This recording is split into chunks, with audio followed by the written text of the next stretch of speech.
കേന്ദ്ര ഗവൺമെന്റിന്റെ ശക്തിയായ സാമ്പത്തിക പ്രതിരോധം ഉൾപ്പെടെയുള്ള നിലപാടുകളെ പ്രതിരോധിച്ചുകൊണ്ട്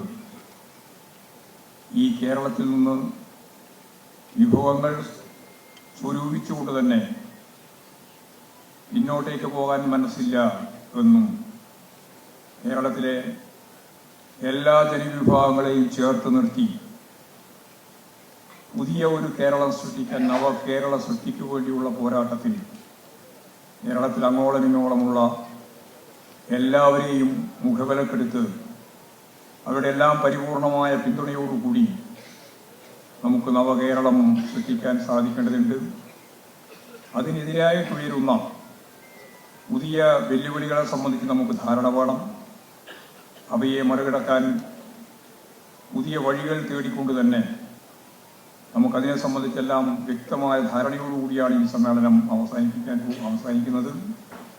1957 VMSന്റെ നേതൃത്വത്തിലുള്ള ഗവൺമെന്റ് ലോകത്താദ്യമായി കമ്മ്യൂണിസ്റ്റ് പ്രസ്ഥാനത്തിന്റെ നേതൃത്വത്തിൽ അതിന്റെ സ്വതന്ത്രന്മാരുൾപ്പെടെ ചേർന്ന് ഒരു ഗവൺമെന്റ് രൂപീകരിച്ചത് 1957 കേരളത്തിലാണ്. അടിസ്ഥാനപരമായി പരിശോധിച്ചാൽ ആധുനിക കേരളത്തിന് അടിത്തറയിട്ട, തുടർന്ന് ജന്മിത്വം തന്നെ ഇല്ലാതാക്കാനായ ഒരു പുതിയ കേരളം കെട്ടിപ്പടുക്കാൻ നമുക്ക് ഇപ്പോഴും തന്നെ ആലോചിക്കാനും അതിൻ്റെ ഭാഗമായിട്ടുള്ള പരിപാടികൾ ആസൂത്രണം ചെയ്ത് മുന്നോട്ടേക്ക് പോകാനും പരിപക്വമായ ഒരു സാഹചര്യം രൂപപ്പെടുത്തിയ ഈ ഭൂതകാല ചരിത്രത്തെ എല്ലാം സ്മരിക്കുകയും അറിയപ്പെടുന്നവരും അറിയപ്പെടാത്തവരുമായ നൂറുകണക്കിന് മനുഷ്യരുടെ ജീവിത സമർപ്പണം, അതാണ് ഈ കമ്മ്യൂണിസ്റ്റ് പ്രസ്ഥാനത്തിന്റെ ആധുനിക കേരളത്തിന്റെ അസ്ഥിവാരം പഠിച്ചിട്ടുള്ളത്. അതിൽ നിന്നുകൊണ്ട് ത്രസിക്കുന്ന വർത്തമാനത്തെ ഫലപ്രദമായിട്ട് കൈകാര്യം ചെയ്യാനും ഭാവിയിലേക്ക് വിരൽ ചൂണ്ടി ഒരു 10-20 വർഷക്കാലം കൂടി കഴിയുമ്പോൾ ഇന്നത്തെ സ്ഥിതിയിൽ നിന്നുകൊണ്ട് നമുക്ക് മുന്നോട്ടേക്ക് പോകാനായാൽ വികസിത, അർദ്ധ വികസിത രാജ്യങ്ങളിലെ ജനങ്ങളുടെ ജീവിത നിലവാരത്തിലേക്ക് കേരളത്തിലെ ജനങ്ങളുടെ ജീവിത നിലവാരം ഉയർത്തുക എന്നുള്ളതാണ് പുതിയ കേരളം, നവകേരളം എന്നുള്ളതുകൊണ്ട് പാർട്ടി അർത്ഥമാക്കുന്നത് എന്നും നവകേരളത്തിന്റെ പുതുവഴികൾ സംബന്ധിച്ചുള്ള രേഖ അവതരിപ്പിച്ചുകൊണ്ട് പിണറായി തന്നെ ആ കാര്യം ഈ സമ്മേളനത്തിന് മുമ്പിൽ അവതരിപ്പിച്ച് നമുക്ക് ആവേശം നൽകുന്ന ഒന്നാണ്. എല്ലാ അർത്ഥത്തിലും ഈ എല്ലാ പ്രതിസന്ധികളെയും അഭിമുഖീകരിച്ചുകൊണ്ട് കേന്ദ്ര ഗവൺമെന്റ് സൃഷ്ടിക്കുന്ന, പ്രതിപക്ഷ രാഷ്ട്രീയ പ്രസ്ഥാനങ്ങൾ സൃഷ്ടിക്കുന്ന എല്ലാ വികസന പ്രവർത്തനങ്ങൾക്കും എതിരായിട്ട് നിലകൊള്ളുന്ന ഈ നിലപാടുകൾക്കെല്ലാം എതിരായി പാർട്ടി ഒറ്റക്കെട്ടായി മുമ്പോട്ടേക്ക് പോകേണ്ടതുണ്ട്. ആ രീതിയിലുള്ള ചുമതല നിർവഹിക്കുന്നതിന് വേണ്ടി വീണ്ടും സെക്രട്ടറിയായിട്ട് എന്നെ തിരഞ്ഞെടുത്ത മുഴുവൻ സഖാക്കളെയും ഈ സന്ദർഭത്തിൽ ഞാൻ അഭിവാദ്യം ചെയ്യുകയാണ്.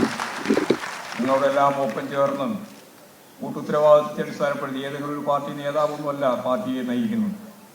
പാർട്ടി കൂട്ടായ്മയുടെ ഭാഗമാണ്. ഈ കൂട്ടായ്മ ഫലപ്രദമായിട്ട് ശക്തിപ്പെടുത്തിക്കൊണ്ട് കേരളത്തെ പുതിയ രീതിയിലേക്ക് പാവപ്പെട്ട ജനങ്ങൾ ഉൾപ്പെടെയുള്ള മനുഷ്യരെയാകെ ലോക നിലവാരത്തിലേക്ക് ഉയർത്തുന്നതിനു വേണ്ടിയുള്ള ബോധപൂർവമായ പ്രക്രിയയും നമുക്കെല്ലാം പാർട്ടി എന്ന രീതിയിൽ മുന്നോട്ടേക്ക് കുതിക്കാനാവണം എന്നാണ് എനിക്ക് ചൂണ്ടിക്കാണിക്കാനുള്ളത്. ഭാവി കടമകളുമായി ബന്ധപ്പെട്ട ഒരുപാട് കാര്യങ്ങൾ നമ്മൾ ചർച്ച ചെയ്തിട്ടുണ്ട്. ആ കാര്യങ്ങളൊന്നും ഈ വൈകിയ വേളയിൽ ഞാനിവിടെ അവതരിപ്പിക്കാൻ ഉദ്ദേശിക്കുന്നില്ല. പാർട്ടി സംഘടനയെ രാഷ്ട്രീയവൽക്കരിക്കുക എന്ന സുപ്രധാനമായ കടമയാണ് നമുക്ക് ഏറ്റെടുക്കാനുള്ളത്. അതിനാവശ്യമായ പരിപാടികൾ ആവിഷ്കരിച്ച് മുമ്പോട്ടേക്ക് പോകണം എന്നാണ് ഭാവി പരിപാടിയിൽ ചൂണ്ടിക്കാണിക്കുന്നത്.